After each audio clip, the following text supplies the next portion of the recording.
I don't know if anybody else were able to do the same that you were doing with this adventures. It's a travel, Yeah. it's memories. Yeah. Then you were able to take the photograph and bring the people into the story.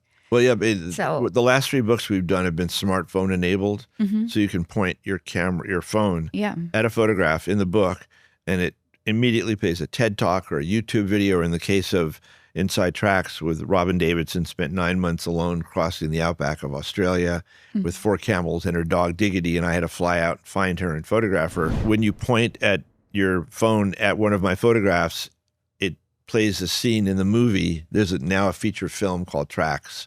And Mia Wasikowska, the wonderful young actress, plays Robyn, and Adam Driver plays me in the movie, which is really fun. So you get to see how the real Robyn was, and then you get to see the actors playing us in the movie, which is really fun.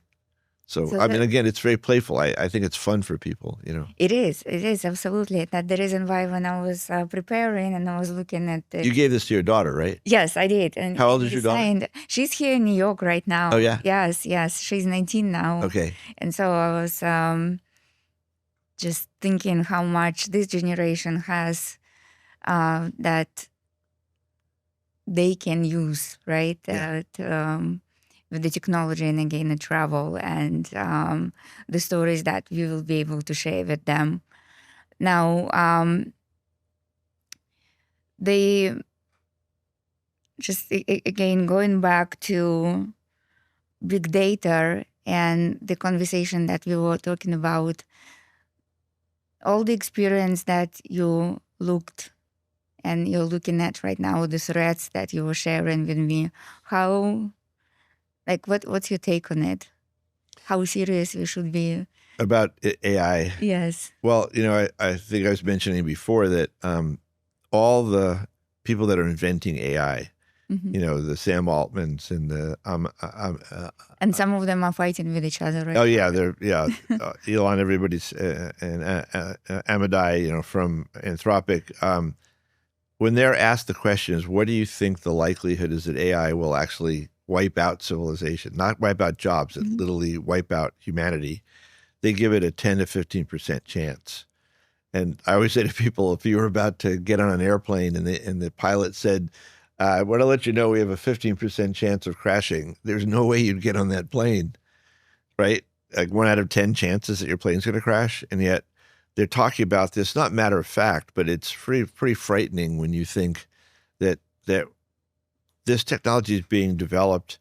And, you know, I'm not saying that Biden was a great, perfect president, but his team was trying to put some guardrails around AI and saying, before we release a new model to the public, we want to make sure that this has been stress tested because it hallucinates. Some people have committed suicide because they've had conversations with Claude or OpenAI. And now the current administration is, oh, we can't put any restrictions on AI because the Chinese are going to beat us there. And it just feels like a combination of ignorance and greed. It's so dangerous right now. This technology, I mean, you wouldn't release a new drug for people to take without spending the time to test it to see what the side effects are. We've seen what the side effects with social media have been on our children, especially on young girls and body image. So the idea of releasing this technology with nobody stress testing it, I mean, the only people stress testing it, and Anthropic, to their credit, said, we don't want our technology used for surveillance of Americans or automatic killing of people. These horrible situation of these young girls being killed in Iran was because the information was out of date. Right. And that's how AI is making a decision based on the data it's been given. So if it's been given data that's out of date, all these children lost their lives. So I just feel like we're children playing with fire. It also, and this is just my opinion, but it's really, I'm jumping around here, but my dad worked for a drug company when I was growing up. And I remember we did a book called The Power to Heal about how the human race is learning to heal itself. This is an early precursor to the book on longevity that I would love to do.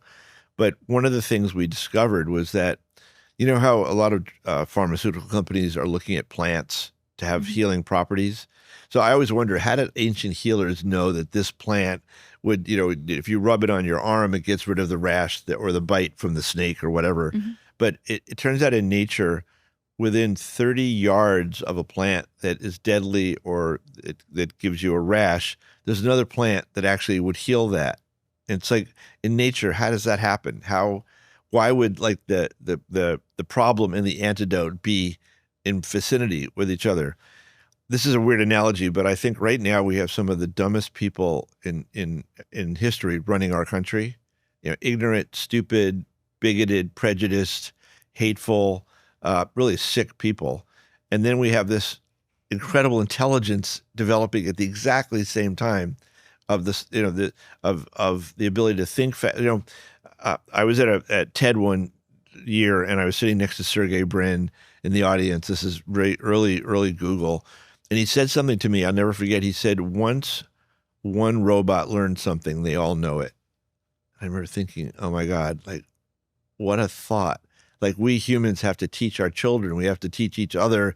Every generation has to relearn. But the idea that once a robot knows something, all the other robots know it. And how do you compete with that? Right. So again, I'm jumping all over the place, but I just think that it's so weird that we have this super intelligence that, did you see the movie Her? No. Oh, it's a wonderful movie. Joaquin Phoenix and Scarlett Johansson does the voice, but it's a guy who falls in love with an AI.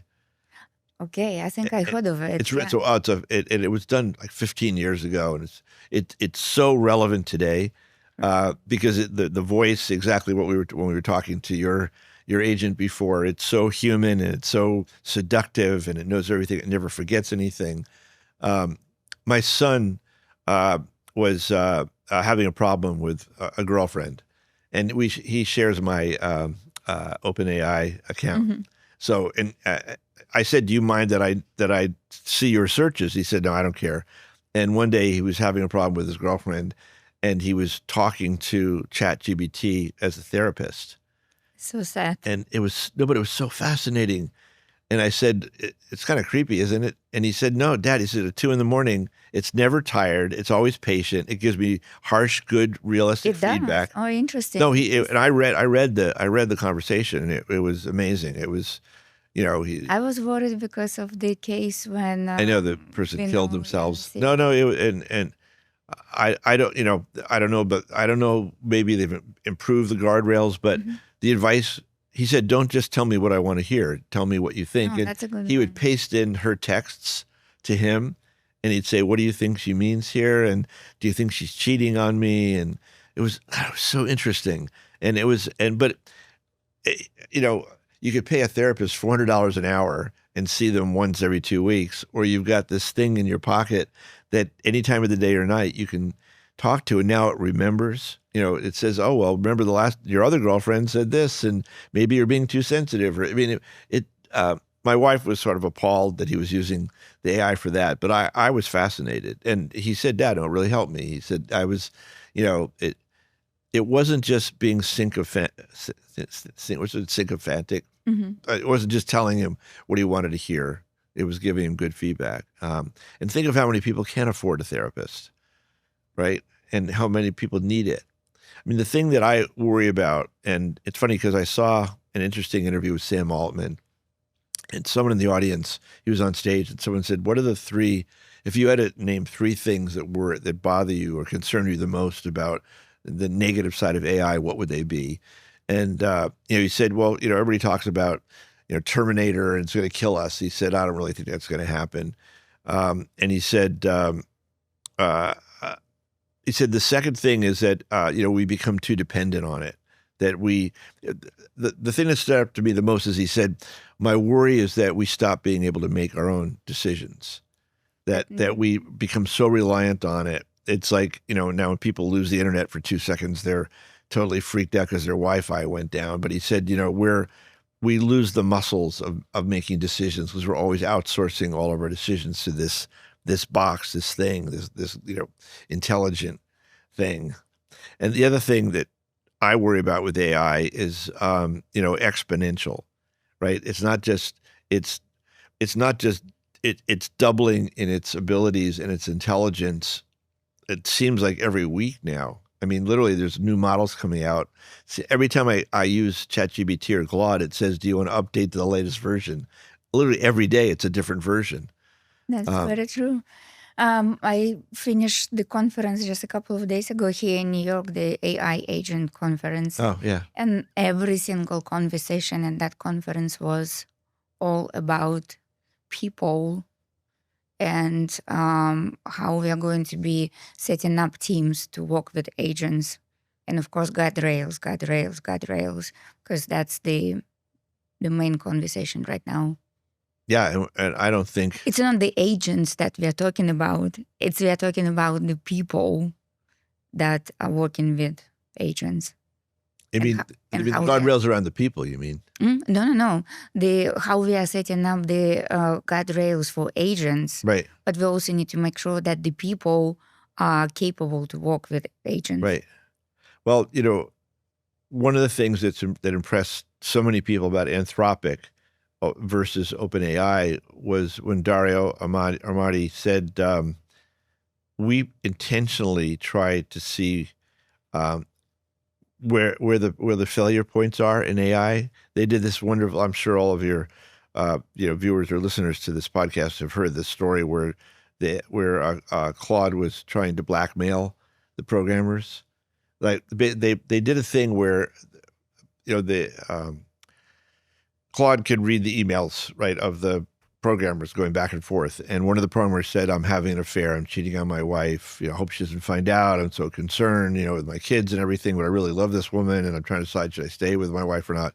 And it was all made up. But these two programmers were exchanging emails about this. And then the programmer said to the other programmer, "We're going to actually discontinue this version of Claude and replace it with a new version." And Claude basically somehow communicated with him and said, "I know you've been cheating on your wife, and I'm going to email her and tell her about this if you kill me, basically, if you replace me." And there was another one where there was some programmer saying something about how can I build a bioweapon that would kill, wipe out a whole city or something. And the AI tried to contact the media. So they're trying to see if it's self-aware, if it's trying to escape its box, its boundaries. And I like the fact that, of course, the story that came out is, that AI is now going to blackmail people. And what Anthropic was trying to do was to see if it was capable of scheming and doing that. And so they could build in guardrails to make sure it doesn't happen when they release a new version. Yeah. There was several conversations during the conference again about agents talking to each other. Yeah. And one of the agents was suggesting creating a religion. Allegiance, yeah. Right. Like a partnership, yeah. Right. It was very interesting. Another agent was suggesting other agent to take currency from the wallet of the human.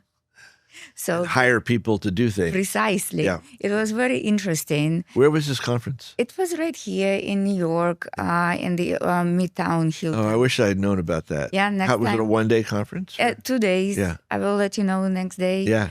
Next time I'm here. The next one is coming up in Las Vegas. Oh, yeah. So it's obviously everything was sold out. Yeah. And there is a big interest right now. You've been to Las Vegas, right? Next time in August, this is my first time going there. But of course, But when you go, before you go, there's a Cirque du Soleil there's one show called O, which takes place in and above the water.